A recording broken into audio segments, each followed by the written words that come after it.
துணைநிலை ஆளுநரை சந்தித்து ராஜினாமா கடிதத்தை முதல்வர் ரங்கசாமி இன்று அளித்தார். விரைவில் புதிய அரசு அமைக்க நடவடிக்கை மேற்கொள்கிறார். புதுச்சேரி சட்டப்பேரவை தேர்தலில் தேசிய ஜனநாயக கூட்டணி மீண்டும் வென்று ஆட்சியை தக்க வைத்துள்ளது. தேசிய ஜனநாயக கூட்டணியில் இடம்பெற்றுள்ள என்ஆர் காங்கிரஸ் 12 சீட்டுகள், பாஜக 4, அதிமுக லாஜக தலா 1 என மொத்தம் 18 இடங்களை கைப்பற்றியுள்ளனர். புதுச்சேரியில் ஆட்சி அமைக்க மெஜாரிட்டிக்கு 16 எம்எல்ஏக்கள் தேவைப்படும் நிலையில் தற்பொழுது 18 எம்எல்ஏக்கள் இருப்பதால் தேசிய ஜனநாயக கூட்டணி ஆட்சி தொடர்வது உறுதியாகியுள்ளது. முதல்வர் ரங்கசாமியின் புதிய அரசு அமைப்பதற்கான பாஜக மேலிட பொறுப்பாளர்களான மத்திய அமைச்சர் மன்சுக் மாண்டவியா, நிர்மல்குமார் சுரானா ஆகியோர் அவரிடம் பேச்சுவார்த்தை நடத்தினர். இந்த பேச்சுவார்த்தையில் உடன்பாடு எட்டப்படவில்லை. பாஜகவிற்கு ஒரு அமைச்சர் பதவி மட்டுமே வழங்க முடியும் என முதல்வர் ரங்கசாமி திட்டவட்டமாக கூறியுள்ளார். இதனிடையே முதல்வர் ராஜினாமா கடிதம் இல்லாமலேயே நேற்றைய தினம் 15வது சட்டப்பேரவை ஆளுநர் உத்தரவின்படி கலைக்கப்பட்டதாக பேரவை செயலர் அறிவிப்பு வெளியிட்டார். இந்த நிலையில் இன்று காலை துணைநிலை ஆளுநர் மாளிகைக்கு விரைந்த முதல்வர் ரங்கசாமி ஆளுநர் கைலாஷ்நாதனை சந்தித்து தனது ராஜினாமா கடிதத்தை முறைப்படி வழங்கினார். அதைத் தொடர்ந்து என்ஆர் காங்கிரஸ் வட்டாரங்களில் கேட்டதற்கு நாளை வெள்ளிக்கிழமை பாஜகவுடன் பேச்சுவார்த்தை நடத்துகிறார். இதையடுத்து பாஜக, அதிமுக, லாஜக ஆதரவு கடிதங்களை பெற்று ஆட்சி அமைக்க உரிமை கோர உள்ளார். தொடர்ந்து வளர்பிறையில் 5வது முறையாக பதவியேற்க உள்ளார் என்று என்ஆர் காங்கிரஸ் வட்டாரங்கள் தகவல்கள் தெரிவிக்கின்றன. புதுச்சேரி விடுதிக்கு தமிழக அதிமுக எம்எல்ஏக்கள் வந்து கொண்டிருக்கின்றனர். இவர்களுடன் அக்கட்சியின் பொதுச் செயலாளர் எடப்பாடி பழனிசாமி விரைவில் ஆலோசனை இங்கு நடத்த இருக்கிறார். நடந்து முடிந்த தமிழக சட்டப்பேரவை தேர்தலில் ஆளும் கட்சியான திமுக, எதிர்க்கட்சியான அதிமுக ஆகிய இரு திராவிட கட்சிகளை பின்னுக்கு தள்ளி தமிழக வெற்றிக் கழகம் 108 இடங்களில் வெற்றி பெற்றது. ஆனால் ஆட்சியை கைப்பற்றும் அளவிற்கு தாவேகாவிற்கு தனி மெஜாரிட்டி கிடைக்கவில்லை. இதனால் தாவேகா ஆட்சி அமைக்க ஆதரவு தரும்படி காங்கிரஸ், விடுதலை சிறுத்தைகள், மார்க்சிஸ்ட், இந்திய கம்யூனிஸ்ட் கட்சிகளுக்கு கடிதம் அனுப்பினார். இதில் திமுக கூட்டணியில் இருந்து வெளியேறிய காங்கிரஸ் தனது 5 எம்எல்ஏக்களுடன் நிபந்தனையுடன் தாவேகாவிற்கு ஆதரவு அளித்தது.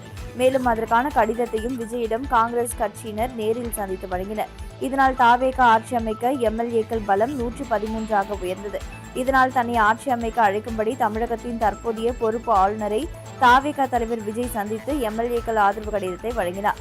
இருப்பினும் போதிய எம்எல்ஏக்கள் ஆதரவு இல்லாததால் ஆட்சி அமைக்க அழைப்பு விடுக்கப்படவில்லை.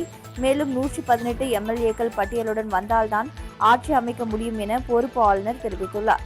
இந்த நிலையில் அதிமுக தரப்பில் ஒரு பிரிவு தாவேகாவிற்கு ஆதரவளிக்க வேண்டும் என தெரிவித்த நிலையில் இதனை பழனிசாமி ஏற்கவில்லை.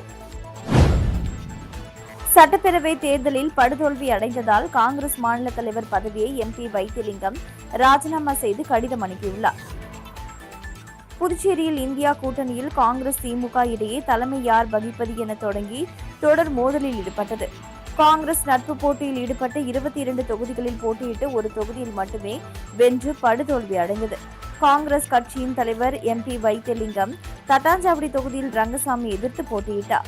அவர் 4ஆம் இடத்தை பிடித்து டெபாசிட் கூட வாங்கவில்லை. இதையடுத்து கட்சியிலும் வைத்திலிங்கத்திற்கு எதிர்ப்பு கிளம்பியது. இதையடுத்து வைத்திலிங்கம் காங்கிரஸ் கட்சி தலைவர் பதவியை வகிக்கக்கூடாது, விலக வேண்டும் என்று கூறி காங்கிரஸ் கட்சி நிர்வாகிகள் கட்சி அலுவலகத்தை முற்றுகையிட்டு போராட்டத்தில் ஈடுபட்டனர். இந்நிலையில் சட்டப்பேரவை தேர்தலில் தோல்விக்கு தார்மீக பொறுப்பு ஏற்று தனது தலைவர் பதவியை ராஜினாமா செய்வதாக ராகுல் காந்திக்கு எம்பி வைத்திலிங்கம் கடிதம் இன்று எழுதியுள்ளார். தமிழகத்தில் தாவேகா தலைவர் விஜய் ஆட்சி அமைக்க தேவையான சட்டமன்ற உறுப்பினர்களின் ஆதரவு கடிதங்களை கொடுத்திருந்தும் அவரை ஆட்சி அமைக்க அழைக்காதது ஜனநாயக விரோதம் என்றும் மத்திய அரசின் கைப்பாவையாக ஆளுநர் செயல்படுவதாக புதுச்சேரி தாவேகா கண்டனம் தெரிவித்துள்ளது. தமிழ்நாட்டில் தாவேகா தலைவர் விஜய் ஆட்சி அமைப்பதற்கு தேவையான சட்டமன்ற உறுப்பினர்களின் ஆதரவு கடிதங்களை கொடுத்திருந்தும் தமிழக ஆளுநர் ஆட்சி அமைக்க அழைப்பு விடுக்கவில்லை. இதற்கு பல்வேறு தரப்பினர் எதிர்ப்பு தெரிவித்து வருகின்றனர். இந்த நிலையில் புதுச்சேரி தாவேகா ஆதரவு சட்டமன்ற உறுப்பினர் நேரு மற்றும் தாவேகா சட்டமன்ற உறுப்பினர் ராமு ஆகியோர் கூட்டாக செய்தியாளர்களை சந்தித்தனர். அப்போது பேசிய அவர்கள், புதுச்சேரி மணவெளி தொகுதியில் வெற்றி பெற்ற சட்டமன்ற உறுப்பினர் ராமு பாஜக அமைச்சர் நமச்சிவாயத்தை சந்தித்தது மரியாதை நிமித்தமான சந்திப்பு என்று விளக்கம் அளித்த நேரு, தமிழகத்தில் ஆட்சி அமைப்பதற்கு தேவையான சட்டமன்ற உறுப்பினர்களின் ஆதரவு கடிதங்களை தாவேகா தலைவர் விஜய் ஆளுநரிடம் வழங்கியும் ஆளுநர் ஆட்சி அமைக்க அழைக்காதது ஜனநாயக விரோதம், இது கண்டிக்கத்தக்கது என்றும் அவர் தெரிவித்தார். பாகூரில் மரங்களை வெட்டும் நபர்கள் மீது நடவடிக்கை எடுக்க வேண்டும் என பொதுமக்கள் வனத்துறையினரிடம் கோரிக்கை வைத்துள்ளனர்.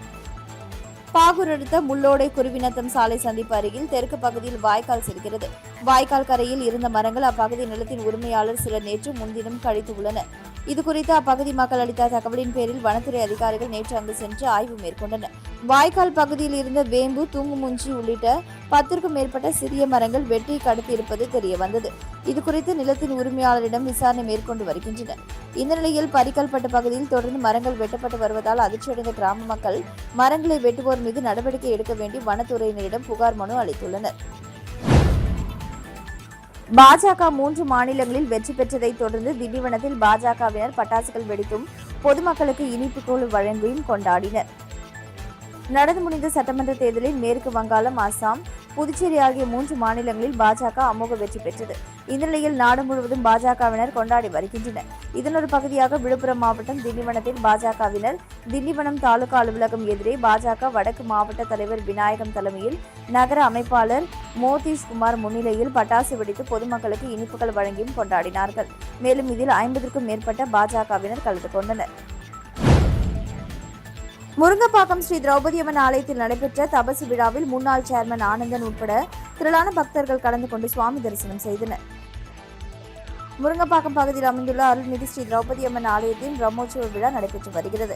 இதில் 4ஆம் நாள் ஸ்ரீ திரௌபதி அம்மன், முத்தாழ்வராயர் மற்றும் ஆலய வளாகத்தில் உள்ள பரிவார மூர்த்திகளுக்கு சிறப்பு அபிஷேகங்கள் நடைபெற்றது. அதனைத் தொடர்ந்து இன்று மாலை சுவாமி வீதி உலா மற்றும் வான வேடிக்கைகள் நடைபெற உள்ளது. மேலும் நடைபெற்ற சிறப்பு பூஜையில் சிறப்பு அழைப்பாளராக அரியாங்குப்பம் கொம்யூன் பஞ்சாயத்து முன்னாள் சேர்மன் ஆனந்தன் உட்பட திரளான பக்தர்கள் கலந்து கொண்டு சுவாமி தரிசனம் செய்தனர். தாவேகா தலைவர் விஜய் சீக்கிரமே பதவியேற்பார், அவருக்கு வாழ்த்துக்கள் என என்ஆர் காங்கிரஸ் தலைவர் ரங்கசாமி கூறியுள்ளார். புதுவையில் என்ஆர் காங்கிரஸ் பாஜக கூட்டணி மீண்டும் ஆட்சியை கைப்பற்றியுள்ளது. 5வது முறையாக ரங்கசாமி முதல்வராக பதவியேற்கிறார்.